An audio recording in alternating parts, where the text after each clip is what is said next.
जनपद संभल पहुंचे उत्तराखंड के मुख्यमंत्री पुष्कर सिंह धामी ने कहा, विश्व में भारत का मान बढ़ा है। आज कोई बड़ी घटना हो जाए तो भारत के रुख का इंतजार रहता है। संभल के पवासा में स्थित पंडित रामप्रसाद शर्मा कृषक जनता इंटर कॉलेज के रजत जयंती वार्षिक उत्सव में पहुंचे उत्तराखंड के मुख्यमंत्री पुष्कर सिंह धामी ने मंच से जनता को संबोधित करते हुए कहा कि विश्व में भारत का मान बढ़ा है। आज कोई बड़ी घटना हो जाए तो भारत के रुख का रहता है इंतजार। साथ ही उन्होंने कहा कि भारत युगों युगों से विश्व गुरु रहा है और आज मोदी जी के नेतृत्व में फिर से विश्व गुरु बनने की ओर अग्रसर है। उत्तराखंड के सीएम धामी ने कहा कि मनुष्य की असली डिग्री उसके संस्कार होते हैं। का भाव, आपस में प्रेम का भाव उनके अंदर रहे, यह भी अच्छी शिक्षा के लिए बहुत जरूरी है, क्योंकि मनुष्य अपने जीवन में जो डिग्री हासिल करता है वो सिर्फ एक कागज का टुकड़ा मात्र है, जबकि असली डिग्री अगर मैं कहूंगा तो उसके संस्कार होते हैं, उसके अंदर जो शिक्षा आती है वो शिक्षा होती है और वो उसके व्यवहार में झलकते हैं। प्राचीन काल में भारत में संस्कारों का पाठ पढ़ाया जाता रहा है। विद्यार्थी को सबसे पहले कहते थे मातृ देवो भव, पितृ देवो भव, आचार्य देवो भव एवं अतिथि देवो भव, इसकी शिक्षा दी जाती है ताकि वह उम्र भर अच्छाई के रास्ते पर चलकर एक मर्यादित इंसान बने और अपने बड़ों का नाम रोशन करे।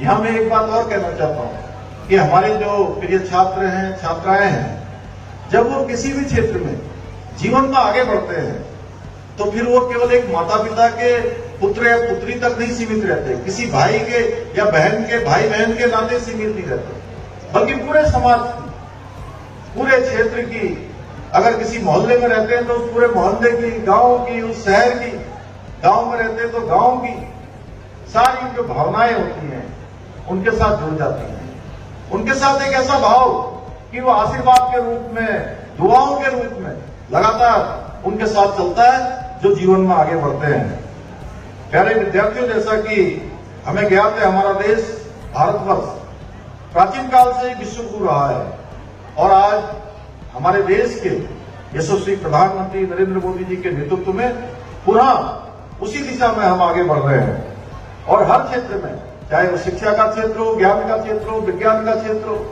चाहे रक्षा का क्षेत्र हो, हर क्षेत्र में भारत आज तरक्की कर रहा है।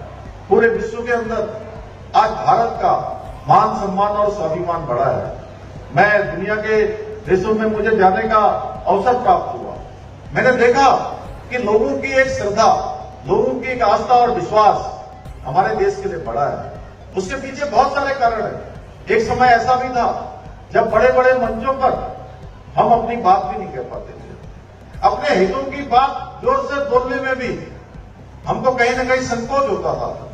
और अब एक ऐसा समय आ गया है कि विश्व के मंचों पर कहीं भी अगर कोई बड़ी घटना होती है तो आज दुनिया भारत के रुख का इंतजार करती है। ये नया भारत, दुनिया को दिशा देने वाले भारत, उस दिशा में हम आगे बढ़ रहे हैं।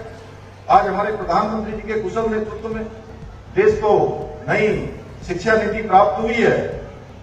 यह हमारे लिए गर्व का विषय है कि मैं उत्तराखंड से आया हूं तो आप सबको मैं बताना चाहता हूं कि हमने राज्य में शिक्षा नीति को लागू कर दिया है और नई शिक्षा से सभी वर्ग के लोगों के समानता के आधार पर शिक्षा प्राप्त करने के अवसर मिलेंगे। जिस प्रकार की शिक्षा नीति बनाई गई है उसमें एक छात्र छात्रा के सर्वांगीण विकास की पूरी थीम रखी गई है। युवाओं के कौशल विशाल हो, चाहे अनेक स्तर पर, हर स्तर पर उससे नई शिक्षा नीति से सहायता मिलने वाली है। इस नीति से जहां एक ओर शोध एवं अनुसंधान को बढ़ावा मिलने वाला है, वहीं दूसरी ओर युवा पीढ़ी को जो प्रतियोगी परीक्षाएं हैं उसके लिए कोई अलग से कोचिंग संस्थान में जाना हो, किसी अन्य से ट्यूशन इत्यादि की व्यवस्था करनी हो, वो अलग से तैयारी करने की आवश्यकता नहीं पड़ेगी। सारे प्रावधान नई शिक्षा नीति में किए गए हैं। हमारे प्रधानमंत्री आदरणीय मोदी जी के नेतृत्व में देश में आज युवाओं के भविष्य को समृद्ध बनाने के लिए एक रोड मैप तैयार किया जा रहा है। उस रोड मैप के अनुसार हमने उत्तराखंड में युवाओं को प्रत्येक स्तर पर उनके सपनों को साकार करने के लिए हर संभव प्रयास हम कर रहे हैं। उत्तराखंड और उत्तर प्रदेश यहां भी माननीय योगी आदित्यनाथ जी के नेतृत्व में और हमारे उत्तराखंड में डबल इंजन की सरकारों में जहां मेडिकल कॉलेज, इंजीनियरिंग कॉलेज बनाए जा रहे हैं, वहीं प्राथमिक और माध्यमिक शिक्षा के लिए पूर्ण रूप से ध्यान दिया जा रहा है। मुझे पूरा विश्वास है कि आदरणीय प्रधानमंत्री द्वारा जो आज देश के अंदर एक नया मॉडल, एक ऐसा भारत जो दुनिया को दिशा देने वाला भारत हो, उनके निर्देशन में आगे बढ़ते हुए और एक विकसित भारत की जो संकल्पना की गई कि 2047 तक भारत विकसित भारत के रूप में पूर्ण स्थान ले लेगा, निश्चित रूप से हम इस मार्ग पर सफल होंगे।